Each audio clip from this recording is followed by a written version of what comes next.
할렐루야. 학장 김기우 교수입니다. 여러분들 제 1강 이렇게 4개 과목을 대부분들 하셨는데 너무 정성을 다해 잘들 하셨어요. 깜짝 놀랐어요. 이번에는 정말 우수한 학생들, 복음에 대한 예수 그리스도에 대한 열망에 가득 찬 사람들이 많이 모인 것 같아요. 너무 반갑습니다. 저 더 열심히 더 하도록 하겠습니다. 아, 제가 전에 이제 2년도 2022, 2023년인가요? RTS에 가서 이렇게 237 전서와 CBDIP에 대해서 강의했던 것도 있고, 또 24년, 25년, 2년 동안 또 CBDIP 강의했던 것도 있어서, 그런 걸 살려서 좀 어떤 때 또 그게 은혜스러운 게 연결도 하다 보고, 또 이게 저작권 문제가 있어서 영상 같은 게 이게 들어가면 다시 또 이렇게 닫히고 안 되더라고요, 유튜브가. 이제 5강 CBDIP 손양원 목사님에 대해서 이제 마치고 주기철 목사님을 해야 될 텐데요. 똑같이 이제 비슷한 길을 가신. 근데 제가 지금 이제 3월 17일인데 미리 4월 6일 거 미리 하고 있습니다. 이 4월 달에 세계 선교대회도 있고 갑자기 일이 많이 생기는 것 때문에 제가 미리미리 녹화를 하고 있습니다. 그리고 이렇게 전에 했던 것도 일부 살려서 연결되고 있어서 또 이게 이 PPT에다가 녹음을 해서 이걸 비디오로 만들기 때문에 시차가 있어서 조금씩 밀리는 부분이 있지만 그런 분을 위해서 제가 또 PPT 음성 녹음도 같이 드리니까 같이 보시면 좋을 것 같습니다. 자, 신사참배를 일사각오로 바꾼 주기철의 CBDIP. 한 번 죽을 뿐이다. 오직 일사각오가 있을 뿐이오니 이 목숨 아끼다가 우리 주님 욕되지 않게 사망 권세에서 나를 이기게 하여 주시옵소서. 아, 참, 이 지난번 손영원 목사님께서도 참 느꼈지만 오늘의 말씀입니다. 나는 여호와이니 이는 내 이름이라. 나는 내 영광을 다른 자에게 내 찬송을 우상하게 주지 아니하리라. 이사야 42장 8절 말씀입니다. I am the Lord. That is my name. I am the Lord. That is my name. I will not give my glory to another. 나는 나의 그 영광을 어느 누구에게도 주지 않을 것이다. My praise to idols. 특히 my praise, 내 찬송, 내가 받는 찬송을 우상하게 주지 아니하리라. 아이자이어 chapter 42 verse 8 NIV New International Version이죠. I am the Lord. That is my name. 이 말씀을 오늘 여러분이 깊이 묵상했으면 좋겠습니다. 우리가 살면서 이렇게 시도 때도 혹시 잘못하면 또 자기 욕심 때문에 저도 그렇죠. 죄질 때가 많이 있습니다. 근데 우리가 다른 거는 몰라도 제1계명 너는 나 외에 다른 신들을 내게 두지 말라. 우리는 오직 예수 한 분, 오직 예수, 유일하신 하나님, 오직 하나님밖에 섞어지기가 아닙니다. 우리는. 그리고 제2계명, 그래서 베드로가 고백했죠.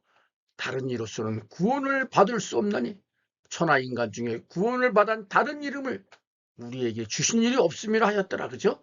Salvation is found no one else. no one else. 다른 사람은 안 돼요. For there is no other name.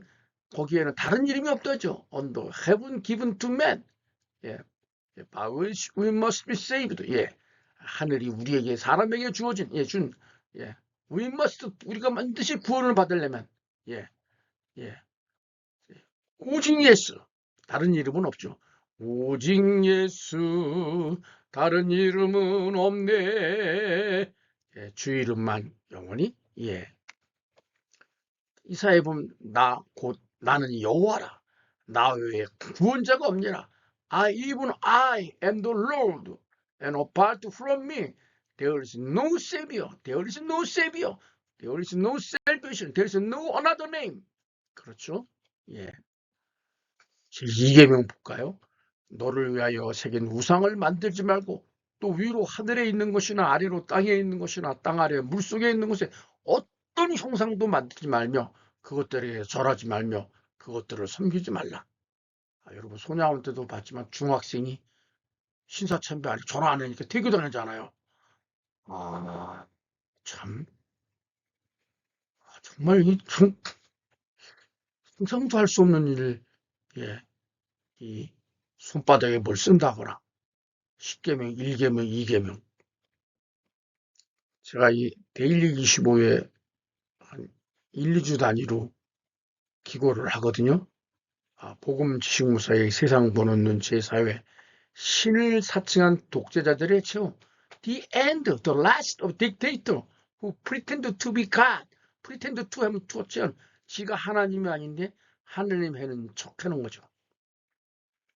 여러분 많이 읽고 좀 댓글도 좀 달아주세요. 제가 없어서 혼자 오늘 달았어요. 예, 이 권력과 신성이 결합하면 가장 우리 정치학에서 정치 지도자가 종교 지도자를 겸하면 이게 무서운 거거든요. 그 종교와 정치는 재정은 분리하게 돼 있죠. 예. 근데 이게 지난 2월 말에 여러분 다 뉴스 봐서 알지만 하메네이가 이제 폭사했죠. 예. 그전에는 또 베네수엘라의 마두로가 생포가 됐고요. 이 신을 사칭해서 독재자로 군림하면서 백성들의 자유와 신앙을 탄압하고 많은 피를 뺏는 학살하는 이런 독재자들이 심판을 받고 있다. 예, 제가 그렇게 얘기를 했습니다. 예, 고대 이집트의 파라오라든지 중세 교황권, 예, 예, 하나님을 사칭하는 예, 신권 독재라. 이거 우리 이제 제가 거기서 이제 클랩토크라시라고 데오크라시, 데오가 신이죠. 신을 대시한 신정 체제. 예, 37년인가, 37년간 예, 정치한자 한나 아렌트라고 유명한 유대계 독일인인가요? The Origins of Totalitarianism, 전체주의의 기원. 예, 예. 이 전체주의 지도자는 자신을 역사적 법칙이나 자연 법칙의 집행을 제시함으로써 신의 지위를 참칭한다. 그 전에 그 미실이라는 그 고현정이가 연기한 드라마가 있었는데 일식이나 월식 같은 거를 자연 법칙을 예, 뭐 왕이 그러니까 기우제를 드리거나 뭐 비가 오게 한다든가 예, 자연 법칙의 지팡자로 와갖고 신을 막 속여서 자기를 신의 지위로 참칭하고 예, 그래서 권력자 독재자가 신의 이름 또는 신의 대리인으로 신의 대리인 아닙니까? 명부를 도모할 때 그걸 아주 복종 독재가 되는 거죠. 예, 신을 대리면서 오히려 반신론적이 되죠. 예, 예. 뭐 이렇게 우리나라에도 번역되어 있는데 예, 뭐 저도 안 읽어봤습니다. 예, 근데 지금 우리가 제가 찾아보면 성경에서 가장 찾아보면 이렇게 해서 이제 뭐 김정은이까지 제가 이제 가겠지만 헤롯 아그리파 1세, 예, 예, 사도 야고보를 칼로 처형하고 베드로를 헤롯 감옥에 투옥한 것, 이것 때문에 제가 하나님이 헤롯 아그리파 1세를 벌레 먹여 죽인 게 아닌 것 같아요. 사람들이 이 헤롯이 은빛으로 빛나는 의복을 두른 헤롯이 딱 연설을 하니까 이것은 신의 목소리요 사람의 목소리가 아니다라고 한화했을 때 아니다 난 신이 아니다 이랬어야 되는데 자기가 신을 참칭하며 신의 영광을 자신이 취한 거죠. 근데 하나님은 이거는 용서를 안 하시는 것 같아요. 자, 우리 조금 공부 좀 합시다. 성경에 헤롯이라는 왕이 4명이 나와요. 이제 헤롯의 족보인데 이제 그 헤롯 대왕이 예수님 탄생할 때 동방 백성들이 이렇게 찾아가니까 그 그때 만난 사람이 헤롯 대왕이고 2살 이하를 다 죽여라 한 사람이 헤롯이에요. 헤롯 왕. 이 헤롯이고 우리가 보면 또 세례 요한의 목을 벤 그 왕이 있죠. 헤롯 안티바스. 예, 지 동생의 아내를 뺏었나요? 요 헤롯. 예, 헤롯의 동생 헤롯 빌립이죠. 예, 헤로디아라는 여자. 예, 요 딸이 이제 그래가지고 그게 이제 헤롯 안티파스에서 예, 나쁜 짓으로 따지면은 이 세례요한의 목을 요 사람 죽여야 되지 않을까? 그 더 죽인 걸로 따지면 두사이아를 다 죽인 헤롯 대왕도 죽여야 되고. 그리고 세 번째는 요 헤롯 아그리파 1세 야고보를 죽이고요. 베드로를 잡아가지고. 근데 여기서 이제 헤롯 왕의 손자죠.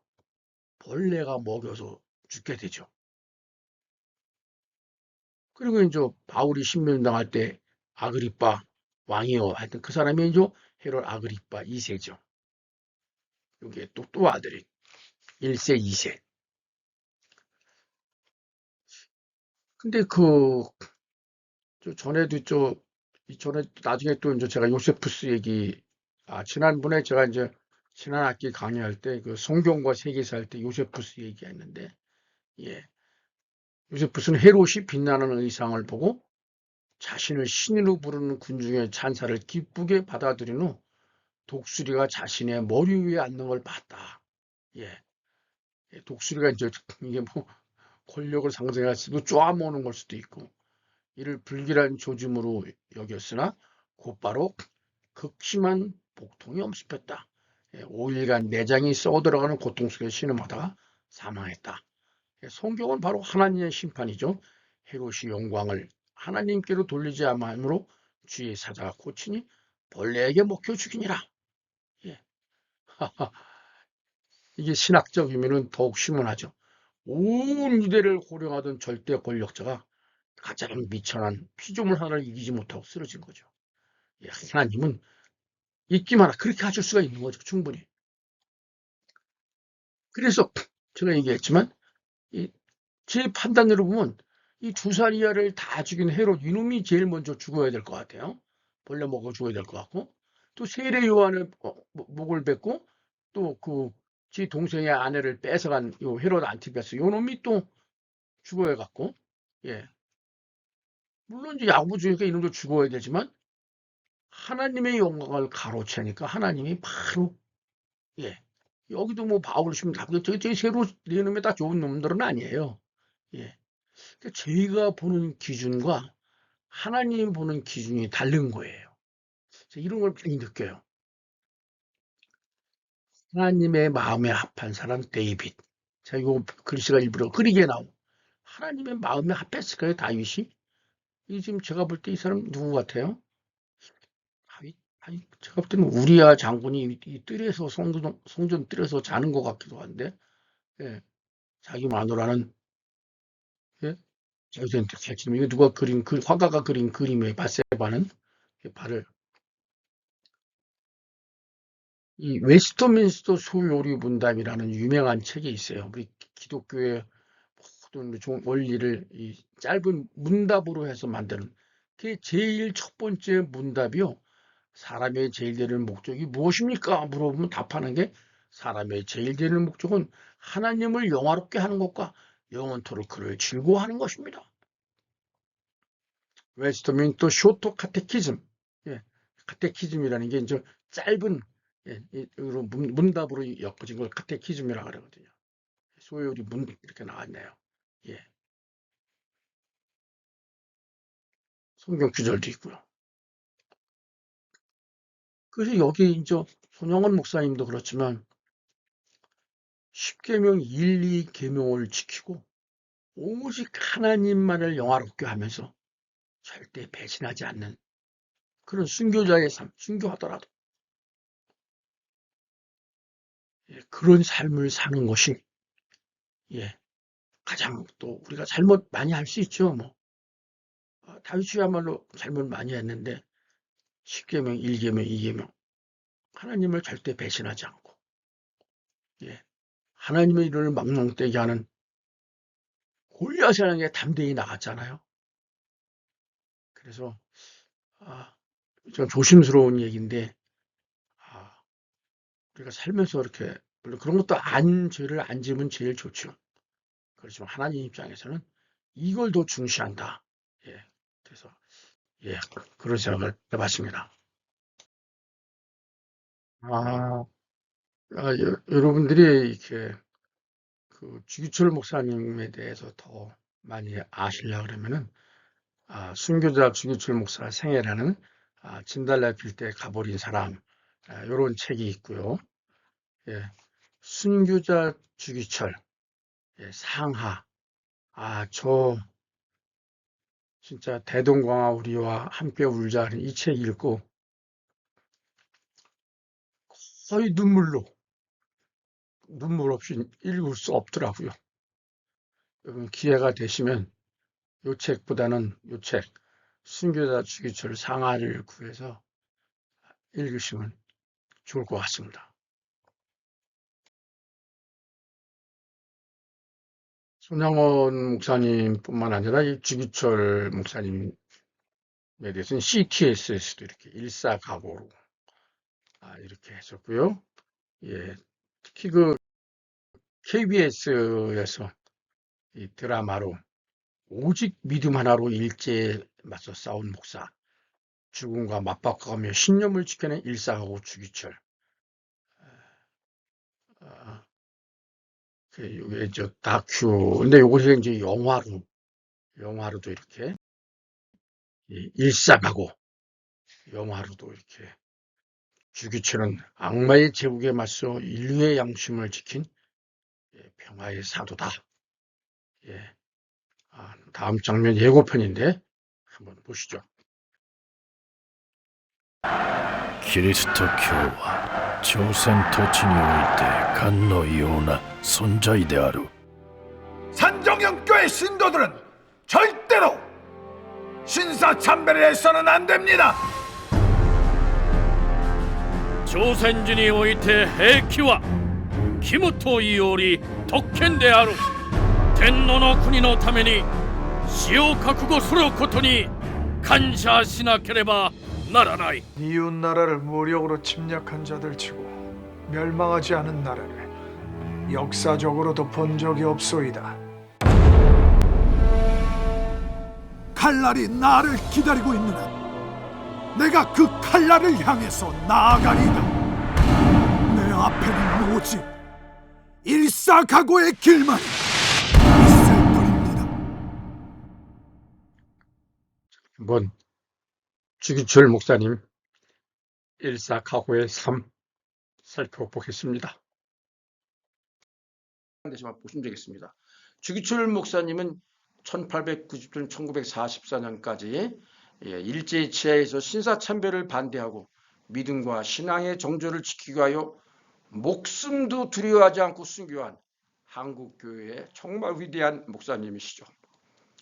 1938년부터 1944년 5차례에 걸쳐서 총 5년 4개월의 투옥 생활을 하시면서 신사참배 운동과 신앙수호 운동의 지도자 역할을 하셨죠. 일사각오의 자서로 일제에 항거했습니다. 주기철은 가짜 신인, 내 앞에서 다른 신을 내게 두지 말라 10계명 1계명에 해당되는 이 가짜 신을 일본왕으로 모신 사당인 신세에 절할 수 없었습니다. 그것은 십자가의 죽으시까지 우리를 사랑하신 주님에 대한 배신이기 때문입니다. 신사참배를 순교로 바꾼 일사각오의 주기철 CBDIP는 한국교회와 더 나아가 전세계교회 그리고 오늘을 사는 우리들의 마음속에서 영원히 살아있는 리더십으로 불꽃처럼 새어있을 것입니다. 소양, 나중에 이게 다 이 야소교라 그래서 예전에는 예수교. 이 소양이 예수님의 어린 양이라는 뜻이에요. 야소의 양. 우리가 이게 중국에서부터 이렇게 번역돼서 오다 보니까 우리 모두가 어느 날이 있는데 주기철은 여러 가지 어느 날이 있습니다. 소양 주기철은 1897년 경상남도 창원 웅청면 저 밑에 그러니까 지금 진해 쪽이에요. 아버지가 장로님이에요. 이름은 기복이었어요 원래. 그래서 창원시 웅천초등학교 입학했는데 훌륭한 사람들은 보면 다들 몸이 허약하네요. 몸은 허약하지만 성적은 월등하게 뛰어나 신동이라 불렀다. 근데 이런 사람 보면 일찍 우리 유 목사님 메시지에 보면 일찍 아는 사람이 있어요. 늦게 보는 사람도 있지만 모세는 80살이 돼서 부름받았지만 요셉 30 어느 날 또 다윗 같은 엘르골짜기에 나간 나이가 17살이잖아요. 어느 날 초등학생 기복에게 나라와 민족하는 계기가 왔다. 어느 날 나는 알았네. 당시 조선문학의 샛별로 떠오른 약관 20세의 춘원 이광수. 춘원 이광수 정말 일제강점기 시대에 정말 우리 조선문학의 샛별이었죠. 이 개통학계에 들려서 학문은 아무도 빼앗을 수 없으니 젊은이들이여 열심히 배우고 나라를 다시 차지하 우리들의 미래도 열린다고 열변을 토하면서 저기 평안도 그 있는 오산학교를 소개했죠. 춘원 이광수의 이때의 강연은 나라 잃은 서러움과 일제의 탄압에 대한 분노를 일깨워주는 것이었죠. 춘원 이광수의 강연을 통해서 어린 소년 주기복은 국가와 민족에 대한 깊은 감동을 받게 되었습니다. 이게 주기철이죠. 춘원 이광수의 모습입니다. 이 당시 이제 이 대동여지도인데 오산학교는 당시 평안북도 정주에 있었어요. 이때 남강 이승훈 장로가 성립하고 이 유명한 우리 민족의 조선의 별 고당 조만식 장로님께서 이 교장을 이 조만식 장로 여러분 잘 기억했어요. 나중에 주기철 목사님이 순교하시는 산정형 교회의 수석 장로님이에요. 또 그렇게 연결돼요. 교장 선생님하고 학생하고. 이광수의 강연을 들은 주기복은 망설이지 않고 오산에 가리라는 새로운 결심을 했습니다. 이 훌륭하게 된 사람들 보면요. 모든 신앙이 즉시로예요. 즉시로. 망설임이 없어요. 즉시로. 그게 바로 믿음이고 결단인 것 같아요. 엘리사는 밭을 갈다가 엘리야가 겉옷을 던져버리니까 그냥 12교리를 버리고 불살로 버리고 바로 엘리야를 따라가지 않습니까? 예원교회 우리 정은주 목사님은 저녁에 하나님이 선교하라. 서울로 올라가라. 그 말 듣고 바로 그 다음날 집 내놓고 바로 그냥 어디로 갈 바를 알지 못하고 그냥 서울로 올라왔다 그러더라고요. 우스갯소리로 뭐 침투기는 그게 아니라 목동으로 오셨는데 아브라함도 갈대우르를 떠나라니까 갈 바를 알지 못하고 떠나지 않습니까? 믿음은 결단이고 그런 것 즉시로 그런 것 같습니다. 오산학교는 무려 귀복의 고향인 진해 저 남쪽에서 북쪽까지 무려 1500리 길이나 되는 머나먼 길이었어요. 초등학교 학생이. 당연히 부모님을 비롯해서 온 가족이 반대했지만 귀복은 절대로 굽히지 않았습니다. 될성부른 나무는 떡잎부터 알아본다더니 남쪽 끝에서부터 북쪽 끝으로 학교를 간다고 결단할 이만큼 남달랐습니다. 어린 초등학생이지만 나라와 민족을 찾겠다는데 그 굳은 결의를 부모님도 막을 수가 없었습니다. 아브라함, 야곱, 바울, 성경의 위대한 인물들이 이름이 바뀌어졌듯이 귀복은 정말 아브라함처럼 복이 근원, 그 터가 복이 되리라 했는데 그는 복보다는 진리를 통한다. 지배를 철한다. 그 터에서 모든 것을 통하리라. 꿰뚫으리라. 주기철 이름을 본인이 바꿨어요. 아니 초등학생이 무슨 어떻게 한문도 이렇게 옛날에는 한문을 잘 알았나 봐요. 기복이란 이름도 아마 장로님께서 이렇게 한 것 같지만 기복은 그런 것보다 사물과 현상 그리스도를 올바로 뚫어보고 이치를 관통하게 말겠다는 기철을 더 좋아한 것 같아요. 아버지도 그 당돌하면서도 기특한 마음을 받아들여서 기철로 이름을 바꿔주신 것 같아요. 근데 거기다가 또 윤동주가 자기 형하고 같이 가듯이 사촌형은 주기용을 설득해서 오산에게 입학했어요. 네. 그렇다고 우리 제가 가끔 선지자들 만나보니까 어려움 겪는 사람들 내가 이름 때문에 안 됐다고 이름 바꾸는 사람 많은데 우리는 이렇게 운명 따라가는 게 아니죠. 기복이 집에서 예수님을 가장 영접하자는 큰형 기원으로 웅천읍에다가 조그마한 교회당을 세울 정도로 열심히 했었어요. 기복은 친구들과 함께 어릴 때부터 주일학교 열심히 다녀 이 소년 목사라는 칭호를 받기도 했다 그래요.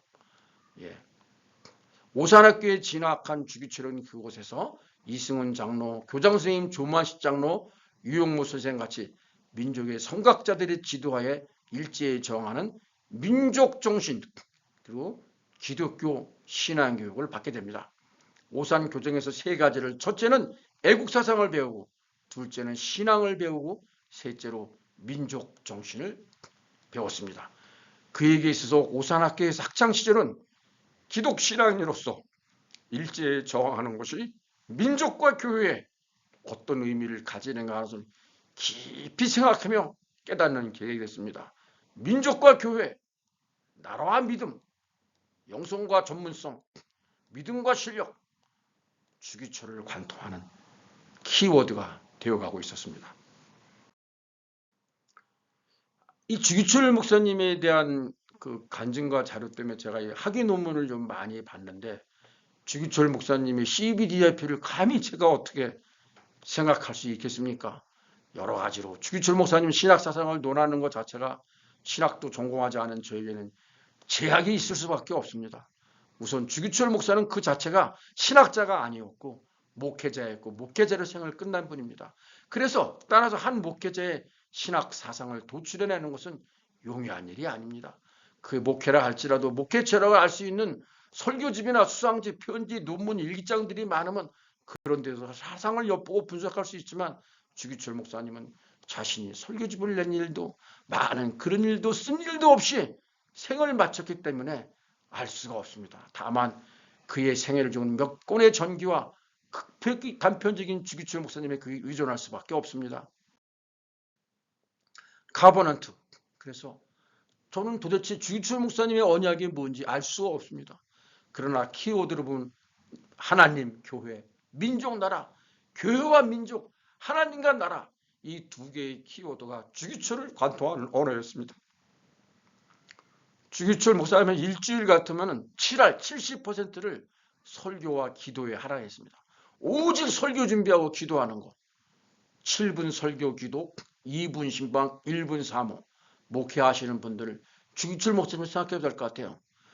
강단에서 외치는 설교를 위해서 일주일에 70%를 여기 설교 준비와 기도하는데, 그리고 20%는 신방에, 10%는 사무에, 주일학교 다닐 때나 오산학교 다닐 때나 평양신학교 다닐 때나, 나를 사랑하는 교우 여러분, 의에 죽고 의에 살으십시다. 의를 버리고, 더구나 예수께 향한 의를 버리고 산다는 건 개, 짐승의 삶만 갖지 못합니다. 여러분, 예수로 살아계십니다. 예수로 죽고 예수로 살아사이다. 그래서 저는 주기철 목사님 커비넌트를 오직 예수, 오직 예수로 죽고 오직 예수로 사는 주의 종, 하나님과 나라를 사랑하는 성령 충만한 주의 종, 이거 뭐 주의 종이라고 그러면 안 되겠네요. 오직 예수, 오직 예수, 하나님과 나라, 나라를 사랑, 하나님과 나라 사랑, 오직 예수가 좋겠네요. 제가 볼 때 주기철 목사의 겁이나네요. 주의 종이라는 게 틀렸네요. 이거는 이제 오직 예수를 그 주의 종이 되겠다는 이제 언약은 되고요. 언약은 오직 예수. 지저스 크라이스트 얼론. 솔루스 크리스투스. 유목사님이 그러시잖아요. 어둠의 시대, 시대를 보면 비전이 보인다. 마치 그 엘리 제사장이 있을 때는 정말 이상이 희귀하고, 정말 말씀이 희귀하고 이상, 비전이 근데 예수님이 환상, 하나님의 환상을 보여줘야 되는데 하도 처먹는다는 생각에 떠먹고 들어놓아서 일어나지 못할 정도로 배때기가 적어 있으니까 하나님으로부터 비전을 못 보니까 어린 사무엘의 그 비전을, 하나님 말씀을 듣지 않습니까? 그러니까 우리 기독교인은 너무 게을러도 안 될 것 같더라고요. 1916년 19살에 오산학교를 졸업한 주기철은 항일 민족주도자 남강 이승훈과 교장선생님이 고당 조만식의 권유에 따라 헐벗고 굶주리는 민족을 배불리게 할 수 있는 사람이 되고자 당시 크리스천 학교 선교사들이 세운 연희 전문학교 상과에 진학했으나 1년도 안 돼 어렸을 때 앓던 고질병 안질이 더욱 심해져 공부하기가 몹시 힘들었습니다. 그래서 학업을 중단한 채 웅천에 내려와서 청년운동에 휘었습니다. 자, 이게 하나님이 인도하시는 삶을 보면요, 내 뜻과 하나님의 계획은 달라요. 제가 손님 얘기했죠. 프로비던스. 하나님은 주기철 목사를 순교자로 준비하셨지 상과에 들어가서 돈 많이 벌라 사업가가 되려는 게 아니었어요. 그러니까 고질병이 걸려가지고 안질이, 바울도 안질, 사도 바울도 안질 때문에 공부하기가 힘들어 공부를 못해 학업을 중단하고 내려오게 되죠. 당시 일제는 교활하게도 한국 청년들을 홍등가를 하게 만들고 공창제를 하게 하고 다 이런 식으로 해서 청년들을 아예 그냥 희미하게 만들게 했죠. 이제 부모 주기철 이제 그 부인이 약간 좀 부자였나 봐요. 안갑수라는 사모하고 결혼을 해가지고 이제 3.1운동 지도부 활동을 하게 됐습니다. 근데 이제 3.1운동이 정말 끝났기 때문에 많은 크리스천들이 회의에 빠지게 됐어요. 교회에서 10여 년간 교회를 세웠던 형들도 불신으로 빠지고 다 교회를 등져, 작은 형도. 그런 걸 보고 주기철의 갈등은 더욱 깊어만 갔습니다. 근데 또 어느 날이 왔습니다. 터닝 포인트. 그 당시 그 평양 신학을 졸업한 김익두 목사, 김익두 목사가 정말 어마어마했나 봐요. 주기철 목사의 담에색 도상이 그 집에서 가까운 마산 문창 제1교회에서 한국 최초의 부흥사인 김익두 목사를 모시고 부흥사경회를 연다는 소식을 듣고, 김익두 목사는 깡패에서 치유의 은사를 받아 부흥사로 변신해가지고 당시 사람들에게 놀라움과 존경의 대상이었죠. 소경이 눈을 뜨고 안진뱅이가 걸으며 귀머거리가 되는 기적들이 많이 일어난다고 했습니다. 그 소문을 듣는 순간 주기철의 가슴에서도 무엇인가 뜨거운 것이 막 분출했습니다. 너의 가슴이 뜨겁게 하는 것이 무엇이냐? 무엇이 너의 가슴을 뜨겁게 하는가? 저는 그 찬양 참 좋더라고요. 주기철이 신학을 결심하는 사건이 생깁니다. 담에색 사건이 생기게 됩니다. 1920년 3월 20일 동아일보의 부산 진교회에서 김익두 목사의 부흥회 이적이 나타났다는 기사를 접하면서 당장 마산 문창교회였던 김익두 목사의 부흥 집회에 친구들과 함께 참석하게 됩니다. 그리고 거기에서 그 생애 동안 한 번도 경험하지 못한 새로운 영적 체험을 하게 됩니다. 울면서 회개하는 사람, 병 고쳐봐도 함성을 지른 사람, 방언이 터진 사람, 각양각색의 사람들로 예배당이 가득 찼고 모두들 기도에 매달리는데 주기철과 친구들은 은혜를 받지못 답답했습니다. 그러다 셋째 날 밤 집회에서 김익두 목사가 그 당시는 성신이 오셨네, 성신을 받아라 라는 제목의 설교를 통해 예배당은 성령의 불길로 휩싸였습니다. 그 성령의 역사는 25살 청년 주기철의 영혼을 송두리째 뒤흔들어 놓았습니다. 갈등하는 청년, 방황하는 청년 주기철은 죽임도 두려워하지 않는 목사 주기철로 바꾸는 터닝 포인트, 그 변화, 담에색 도상이 그날 그곳에서 일어나게 되었습니다. 우리 모두도 우리 인생의 터닝 포인트, 내가 처음 주를 만난 날, 그날 그곳이 있을 겁니다.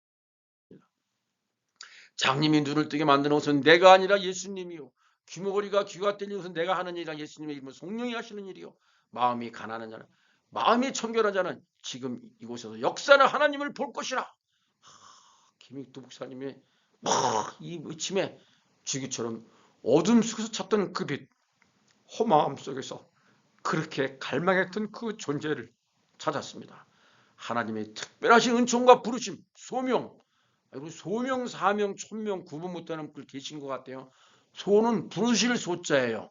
하나님이 나를 불렀다. 콜링, 그게 소명이고, 사명은 맡길 사자, 나의 미션이 되는 거기 사명이에요. 천명은 하나님도 받은 거고, 소명, 사명, 천명을 조금 구분하실 수 있어야 돼요. 그래서 이제 그는 성령으로 새롭게 거듭나는 중생의 체험을 하게 됐습니다. 근데 또 한번 확인 사살이 되죠. 2달 후인 11월 1일 그가 다니던 웅천교회 김익두 목사가 가서 사경회를 인도했죠. 바로 11월 1일 그날 그곳에서 주기철과 그의 친구들은 목사가 되기로 결심하게 됐습니다. 동시에 그는 불의와 악의 세력을 물리치고 자주동력과 이상적인 국가를 건설하는 것 또한 어떤 능력보다도 더 큰 하나님의 성령으로 되는 것임을 확신하게 되었습니다. 비전에 이제 둘째 시간에 얘기했죠. 내가 기여할 수 있는 분야로 시대를 보면 비전이 보인다고. 예수님이 가신 길을 뒤따라가는 목회자. 신학생 주기철이 기도하면 기도할수록 예수님의 가신 길을 뒤따라야 할 생각이 더욱 선명하게 들었다. 이런 성령의 감동과 교회와 민족에 대한 강한 책임감을 느낀 주기철은 목사의 길로 들어선다. 주기철은 1925년 경남도에서 목사 안수를 받았다. 주기철이 목사 안수를 받던 그의 일제는 서울 남산에 거대한 조선 신궁을 건립했다. 조선 총독부가 조선을 총칼로 지배하는 본부라면 조선 신궁은 정신적 상징이었다. 일제는 조선을 정신적 식민지를 넘어 정신적 식민지로 구축하고자 했다.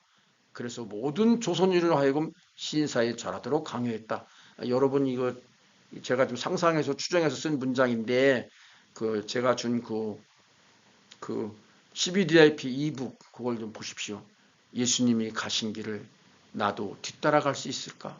세 아들과 아내와 어머님이지만 나는 지금이라도 저들처럼 목회자의 길을 가야 되겠다. 이런 주기철 목사님의 말씀을 보고 예수님이 가신 길을 그대로 따라가는 목회자, 이런 비전을 제가 추론을 했습니다.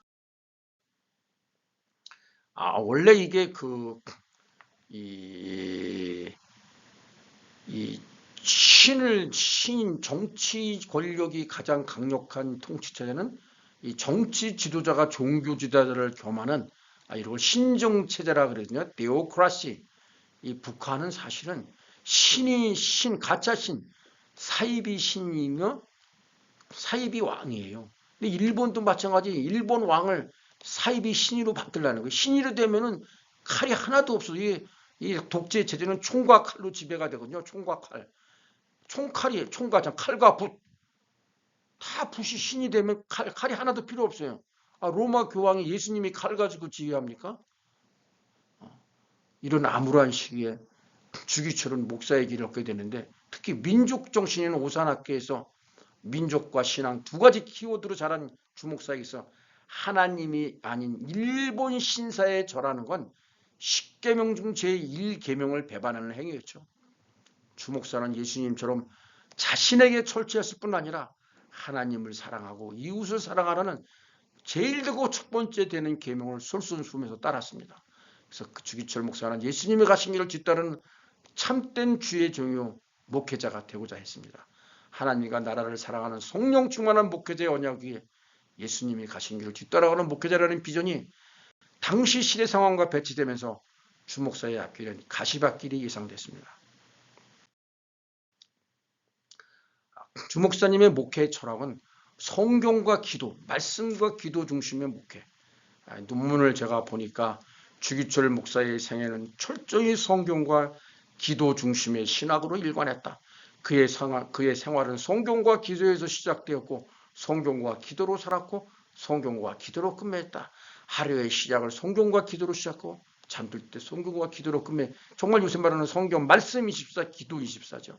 그에게 있어서는 성경 없이는 그의 생을 점검할 수 없을 정도로 그에게 있어서는 성경 말씀은 삶의 근간이 되었다.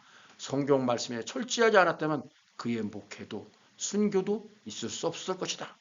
주목사의 성경 말씀 중심의 신학은 그의 설교에서 구체적으로 표현되어 있다.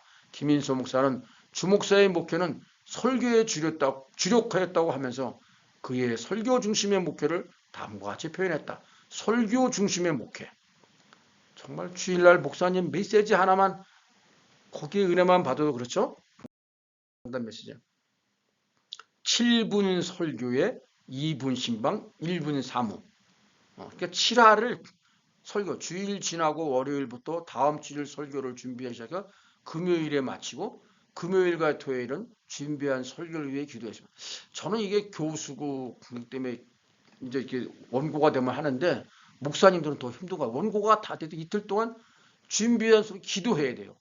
이렇게 설교하고 준비를 하거나 얼마나 열심히 했는지 병을 앓고 난 사람처럼 헬스케졌다고 해요. 다음에 나오지만 거기 가면 무악산에 올라가면요. 주기철 목사님이 종종 올라가 며칠 밤을 새우면서 기도하는 그 기도 바위가 있어요. 그리고 이렇게 준비하고 이렇게 기도하고 강단에 하시면 얼굴빛이 빛나고 동작은 긴장하고 말소리는 쨍쨍하고 대대서 능력이 나타나. 원고는 다 외우는 정도가 아니죠. 그러니까 주목사의 설교를 다른 사람이 그대로 말하든지 글로 써놓으면 정말 아무도 이게 뭐 구분되지 않으나 주목사 자신이 긴장하고 또 경건한 태도에 있을 때만 똑같은 거라 그래서 딴 사람이 그대로 읽어도 은혜가 되냐? 아니에요. 주목사 자신이 긴장하고 경건한 태도에 있을 때만 만인이 감격하였다. 이게 제가 이 박사학위 논문을 인용하다 보니까 조금 좀 서툴렀습니다. 예, 주목사의 설교는 그의 신앙 고백이요, 그의 생활이요, 그의 정신을 피로 인친 것입니다. 그의 정신을 피로 인친 거래요.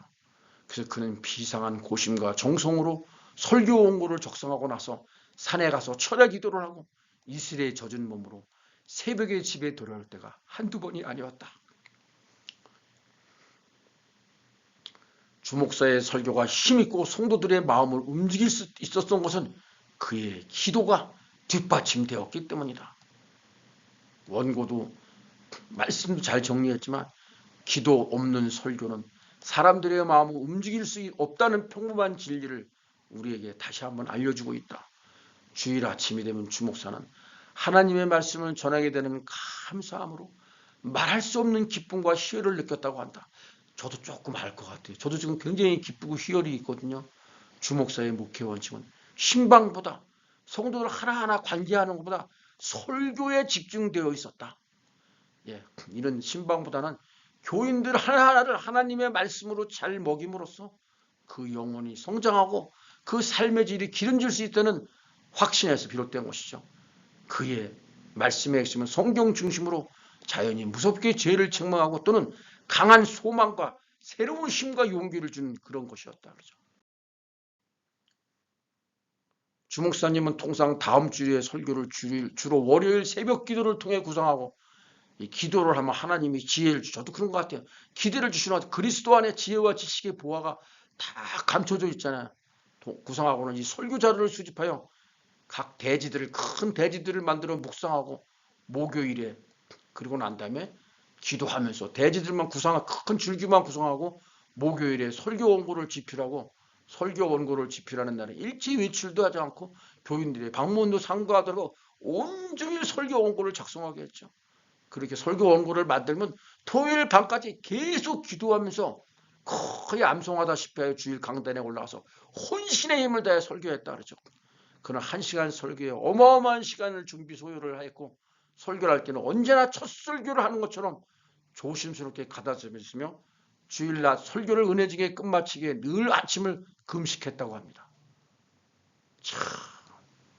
근데 또 참 이게 설교 시간을 절대 30분을 넘기지 않았다 그래요.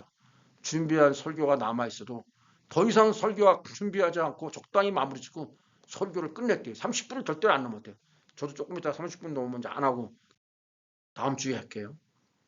그래서 그의 설교를 듣는 모든 성도들은 김장과 감동과 영혼을 주는 생명력 넘치는 설교를 들었으며 우렁찬 음성에 웅변의 기교가 가미되어 경건하고 긴장된 자세로 혼신의 힘을 기울여 설교를 끝내가면 항상 그의 상의는 땀으로 흠뻑 젖어났다고 합니다. 주목사의 설교는 하나하나가 모두가 피땀나는 기도와 체험의 소산으로 이룩된 체험, 그냥 책 읽는 게 아니라 체험, 이룩된 공든탑이라고 말했습니다. 그렇게 해서 주기철 목사님이 이름이 나다 보니까 그 당시 우리나라에서 가창에서 산정원 교회에서 초빙을 받고 첫 설교에서 그런 초조한 말씀 중심의 말씀 중심으로 교회를 이끌어서 천명했죠. 정말 주기철 목사는 철저히 말씀과 기도 중심으로 성경 말씀에 철저하지 않았다면 그의 목표대로 순교도 있을 수 없었다. 그렇기 때문에 그의 삶의 목표는 요한 켈빈의 말처럼 말씀이 가라 하면 가고 말씀이 서라 하면 멈추는 그런 삶이었다고 보여집니다. 30살의 나이로 평양신학교를 졸업한 주기철은 초량교회 담임목사 부산 달동네라 그래요. 근데 스스로에게 먼저 철저할 때요. 당시 70원이던 사례비를 60원으로 깎고요. 결혼할 때 부인이 가지고 6,000평 논 30마직이라니까 이거 참 큰 돈이에요. 이걸 차츰 팔아서 구제하는 데 썼대요. 개인과 가정보다는 교회에 전념하면서 오로지 기도와 성경 공부를 강조하며 성도들의 신앙을 이끌었대요. 이 당시 제가 보니까 목사님들 그 사례가 엄청 비싸더라고요. 그 결과 부임한 지 1년도 안 돼 교인 수가 100명에서 600명으로 증가했대요. 부산 주기철 목사님이 초라함께서 첫 사역을 시작한 거 모든 기준이 예수님이셨대요. 자신보다는 교회 와서 가져온 결혼할 때 가져온 그 돈까지 다 팔아서 쓰자래요. 예수님이 가신 길을 뒤따라가는 목회자는 그의 비전이 되었습니다. 여기 이렇게 논문집에도 나오죠. 이렇게 재산 처리 문제로 이제 아내하고 언쟁도 했다 그래요. 영희 엄마 이보시오. 그 재산 때문에 내 기도가 잘 안 돼요. 게다가 설교 때 가난한 자에게 구제하라는 말을 도무지 할 수가 없어요. 자기도 안 하는 구제를 어떻게 교인들에게만 할 수가 있겠어. 그거 팔아치웁시다. 이 당시 초량교회 목사 월급이요. 도지사 월급 것과 맞먹는 수였대요. 얘들 다. 예. 마이 드림. 생생하고 분명한 꿈이죠. 예, 일사각오. 주일정 목사님 정말 하나님을 배신하지 않고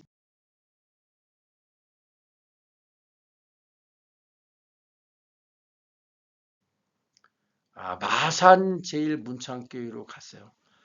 여기는 또 이제 나중에 여러분 기회가 되면 우리 KBS에 있던 우리 예원교회도 나왔었는데 그 장로님이 만든 주기철 목사님 제가 언제 한번 다음에 링크를 한번 열어봐 줄게요.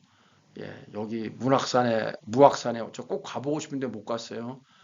밤마다 여기서 부르짖는데요.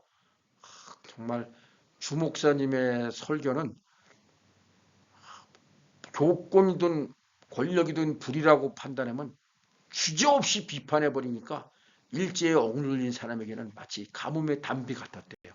한국교회 부흥의 종이라는 별명이 붙었대요. 나라와 믿음 두 가지 키워드. 뭐 어떻게 이런 바위가 있나 몰라요. 이렇게 여기 이 주기철 목사님이 올라가셨던 그 마산 거기에 이런 바위인데 내게는 우리 주 예수 그리스도의 십자가 외에 결코 자랑할 것이 없으니 그리스도로 말미암아 세상이 나를 대하여 십자가에 못 박히고 내가 또한 세상을 대하여 그러하리라. 갈라디아 6장 14절 말씀. 예, 여기에서 올라와서 이렇게 주기수님 밤마다 새벽이 되도록 이렇게 기도하셨죠.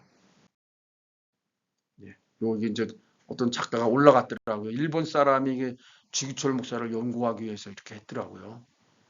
예, 주기철 목사, 예, KBS 완에서 이렇게 한 건데, 예, 신이시여, 당신은 사람들이 다 외면하는 거린과 나환자의 벗이 되었나이다.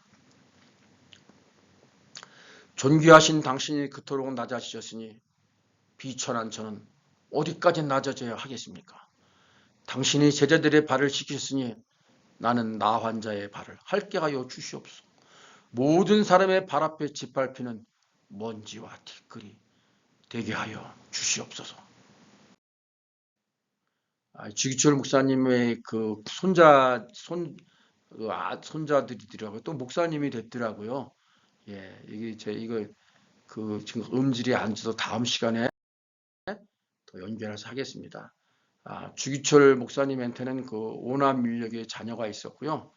첫 부인은 사별했고요. 재혼을 했는데 재혼하신 사모가 감옥에 있을 때 옥바라지를 다 했어요. 근데 그 사모님도 주기철 목사님은 44년 감옥에서 순교하시고 사모는 그 다음에 암으로 돌아가셨어요. 네, 요거는 그리고 첫째 아들은 공산당에 의해서 순교자였고요. 둘째 아들 영만은 어머니의 철저한 신앙교회에 저항을 했다 그래요. 예. 그리고 셋째 아들 주영애 장로는 아버지를 이어서 자녀들이 목사와 전도사가 7명, 사모가. 그리고 주광조 장로는 여러분 다 아시죠? 간증도 많이 하고. 네. 여기 주기철 목사님 후손들과 이제 가족들, 아들들 얘기인데요. 예. 오종모 사모가 이제 두 번째 사모인데, 이분이 주기철 목사님을 다 뒷바라지 해줘요. 이거 제가 이런 얘기를 해야 될지 안 해야 될지 모르겠네요. 제가 순교자 주기철 상하를 읽고 깜짝 놀라게 했는데 돌들이 소리 지르게 한다 그러는데 이거 확실치 않은 것 같아요. 그냥 여러분이 그냥 참고로 들으세요. 먼저 첫 번째 부인께서 이제 아마 병사하신 것 같기도 한데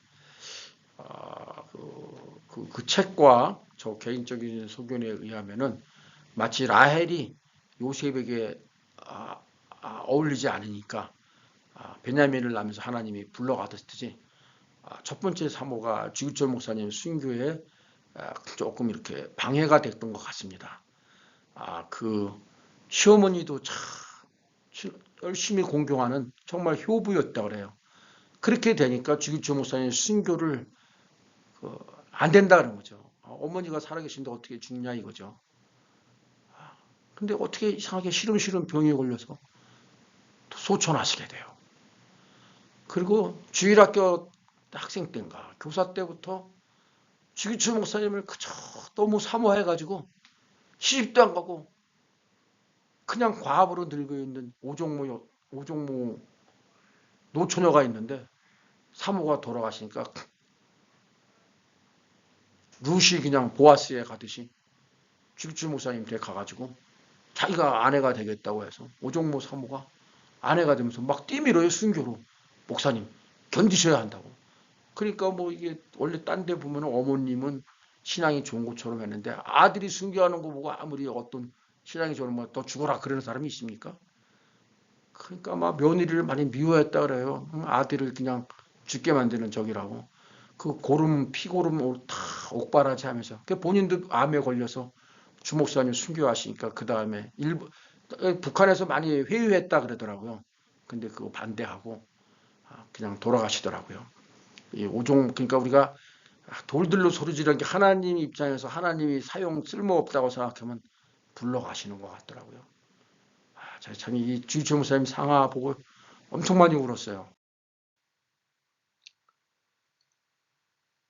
여러분, 고난주간을 생각해서 제가 미리 주기철 목사님 일사가고의 주기철 목사님 CBDIP에 대해서 이렇게 두 번으로 나눠가지고 이렇게 강의를 하는데 일부 그 송명희 시인의 곡 그리고 돌아가신 신상우 작곡가가 그 신상우 작곡가가 왜 하나님의 은혜 이것도 했다 그랬잖아요. 지금 새벽 2시 반이에요. 제가 크게 얘기할 수가 없어요. 한번 제가 쭉 들어보니까 음질이나 또 노래가 안 좋아서 그래도는 삭제했고요. 하나 녹화 영상을 봤는데 나빠서 지금 요거 몇 개 부분을 다시 하고 있어요. 그래서 다음 주에 그 일사각오가 있으니까 그것도 이렇게 다음 주에 같이 들으시면 좋을 것 같아요. 같이 들으셔야 전체가 이제 연결이 될 거예요. 그리고 제가 들어보니까 많이 울컥한 부분이 많네요. 지난번에 강용호 박사 때도 그랬는데 제가 이제 이 글을 쓰다 보니까 그때 그 생각이 사도 바울이 왜 길이와 너비와 깊이가 높이 얘기하시잖아요. 그러다 보니까 그런 게 막 떠오르다 보니까 이게 감정 조절하기가 어렵네요. 막 목이 메고 눈물이 막 쏟아지고 정말 콧물 눈물 다 흘리면서 이렇게 강의하게 되네요. 예, 하여간 여러분이 이렇게 필요한 것 들으시고 같이 의견 포럼을 쓰시면 좋을 것 같습니다. 첫 번째 사모님 안가병 사모님 부분은 좀 조심스러운 부분이 있습니다. 제가 정설이 아닙니다. 그렇지만 하나님께서는 사람을 사용하실 때 그렇게 하시는 것 같습니다. 다음 시간에 뵙도록 하겠습니다. 감사합니다. 수고하셨습니다.